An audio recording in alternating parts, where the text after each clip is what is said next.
If you want to start working on your Toyota Tacoma, you want to make sure that you have some of these basic tools to handle most of the jobs. There's going to be some missing here, but we'll fill those in later.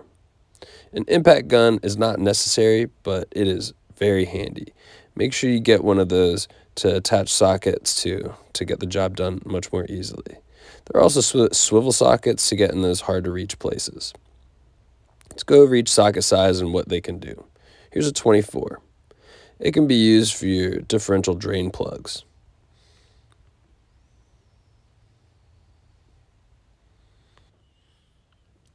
.24 is also nice to use on a lower control arm bracket.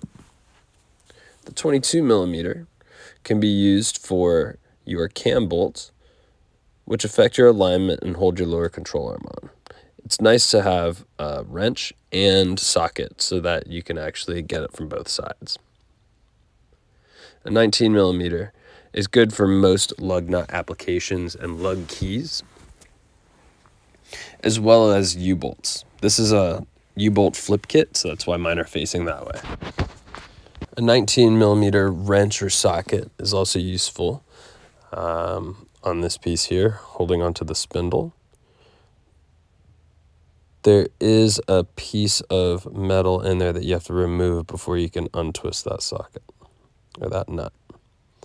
Here you have a 19 on the lower control arm bracket and for the front shock mount. A 19 is also used for the top of that strut. A 17 millimeter socket or wrench can be used for the rear shock mount, as well as your sway bar connect to the spindles. 17s are also used on some of the skid plate bolts. 12 millimeter socket can be used for some of the battery connectors as well as brackets. The common 10 millimeter is used for the battery and fender liners, other brackets, and most other smaller accessories inside and outside the truck. Having short and extended sockets are really helpful. You may want to also get an extension just to be able to maneuver a little bit better on some nuts or bolts. Wrenches are good. You don't need a whole set if you get these specific sizes. A ratcheting wrench is top notch. As you can see here, I also need to get one for my 19 millimeter.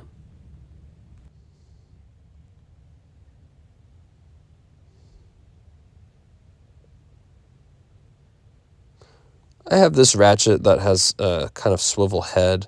It's helpful in some applications like removing the top strut and kind of those tight spaces. You also need a torque wrench to make sure you're torqued to spec. If you haven't used one before, it has a really satisfying click.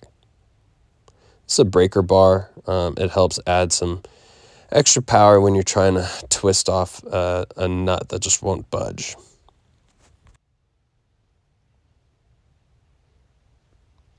Allen keys are useful in a few places. One particular place is the top of your rear shock. In order to stop it from spinning, you have to hold it to keep it from spinning there. A pry bar isn't necessary, but the more mods you do, the more necessary it will become.